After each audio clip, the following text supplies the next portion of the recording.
Hello, hello! On se retrouve aujourd'hui pour une nouvelle vidéo. Vidéo qui peut sembler percutante à la première vue, puisque nous ne voulons pas voir que la relation FJ prendrait toute la place, au point de s'oublier soi-même. Nous voulons que la relation FJ prenne toute la place ensemble, l'un avec l'autre. Mais ce n'est pas toujours le cas. Et c'est souvent ce qui est caché, puisque nous trouvons la plupart du temps des vidéos sur les relations flammes jumelles. Donc, quand est-ce qu'on approche de la réunion? Quand est-ce que mon autre sait que nous sommes dans une relation FJ? Qu'est-ce qui va faire avancer notre relation FJ? C'est un amour qui est intense, qui est profond, une relation qui est destinée. Donc, c'est toutes des belles choses qui sont véhiculées et qui sont vraies. Sauf qu'il faut faire attention puisque la relation FJ comporte également un autre penchant, donc celui lorsque vous n'êtes pas assez rééquilibré, dans lequel vous pouvez glisser sans même vous en rendre compte ou être probablement dans le déni du fait que cette relation devient obsessionnelle.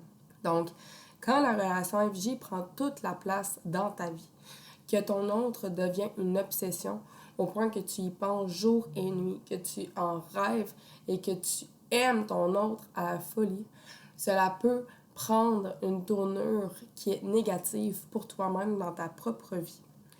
Donc, l'autre devient ton centre. Il devient le centre de ta vie. Et ce qui est néfaste à ce moment-là, c'est que toi, tu n'es plus au centre de ta propre vie.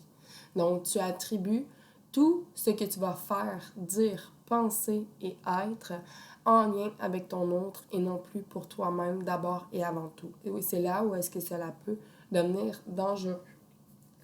Dangereux dans le sens où est-ce que si l'autre gravite au centre de ta vie, que tu n'as de yeux que pour ton autre, que tu fonctionnes qu'en fonction de ton autre, que cette obsession devient si grande que le focus est à l'extérieur et non pas à l'intérieur. Puisque oui, toutes les émotions que tu ressens, tous les échanges que tu as avec ton autre sont bien réels.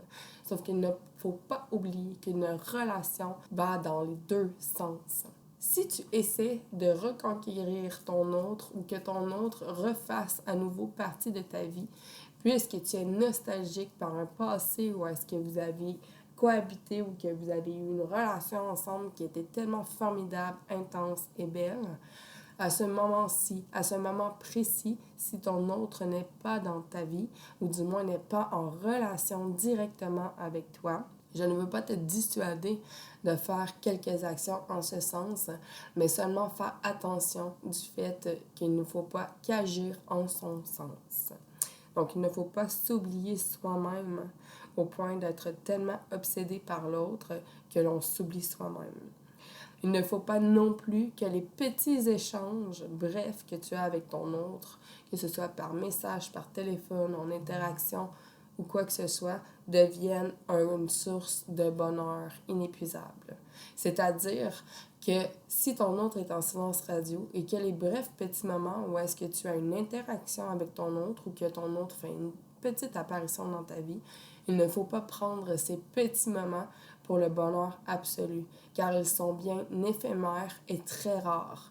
Donc, si tu te raccroches de plus en plus à ces petites parcelles qui sont très rares et que tu te nourris de celles-ci, cela peut faire en sorte de continuer dans ce schéma que tu répètes au fait d'être obsédé par l'autre et d'être accroché à ces petits échanges alors que ton autre ne fait pas de toi le centre de sa vie.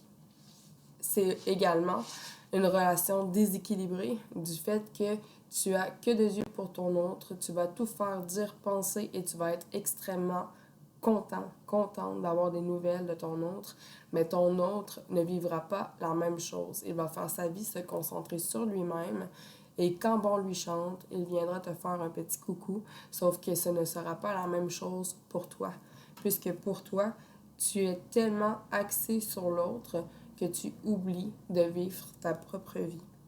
Donc, c'est de se mettre en attente d'avoir une réunion ou d'avoir un retour de ton autre.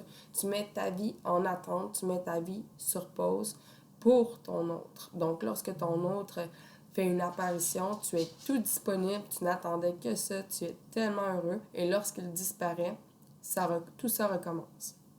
Donc, qu'est-ce que je peux faire pour attirer son attention? Si je lui envoie un message, est-ce qu'il va me répondre? Je vais attendre avant de lui envoyer un message. Je lui en ai envoyé un la semaine dernière. On va essayer de faire le silence radio pour que lui m'écrive en premier. Toutes ces stratégies ne sont pas bonnes pour l'avancement de la relation FJ, puisque tu mets ta propre vie sur pause et tu ne travailles pas sur toi, tu n'es pas centré sur toi.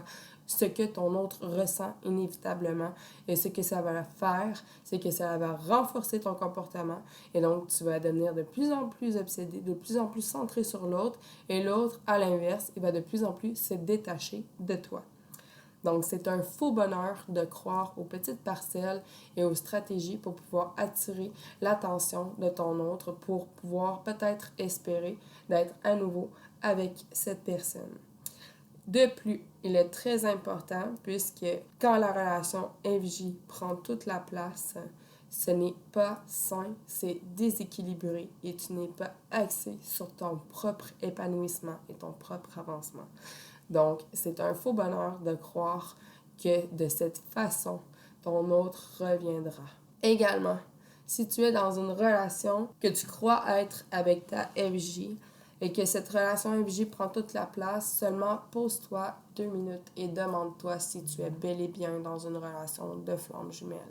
Puisque de plus en plus de personnes croient qu'elles sont dans des relations FJ, alors qu'elles ne sont qu'en fait que dans des relations toxiques, encourageant encore plus de schémas de dépendance affective et de pervers narcissiques. Donc, si tu n'es pas certain d'être dans une relation FJ, je t'invite à écouter les vidéos des signes que tu es dans une relation de flamme jumelle ainsi que toutes les autres afin de pouvoir découvrir ta polarité et si tu es bel et bien dans une relation de flamme jumelle. Je mets l'accent sur le fait que même si tu es bel et bien dans une relation de flamme jumelle, lorsque la relation FJ prend toute la place, c'est qu'il y a un déséquilibre et que tu n'es pas suffisamment avancé dans ton parcours. Et rappelons-le, cette vidéo n'est pas dans le but de te dissuader d'être avec ton autre ou d'être en quête de la relation FJ ou de la réunion. Non. Mais ceci est un rappel du fait que même si tu es bel et bien dans une relation FJ, il se peut que tu ne sois pas réuni avec ton autre en cette vie-ci. Et donc, te centrer sur ton autre aveuglément au détriment de ton propre bonheur peut te faire passer à côté de ta propre vie amoureuse. Donc, il est bien important de te centrer sur toi avant tout et voir si vous êtes réellement destiné à vous réunir en cette vie-ci, car autrement, tu pourrais te fermer à l'amour qui t'est destiné en cette vie. J'espère que cette vidéo vous aura aidé, vous aura éclairé et je vous encourage à le partager à des proches, à ceux à qui vous pensez lorsque vous écoutez cette vidéo et à diffuser l'information afin que le plus grand nombre soit au courant. Donc, si vous avez aimé cette vidéo, je vous encourage à mettre un petit pouce, à vous abonner pour pouvoir recevoir toutes les nouvelles vidéos et à laisser, bien sûr, un commentaire qui me fera plaisir de vous répondre. Merci, portez-vous bien.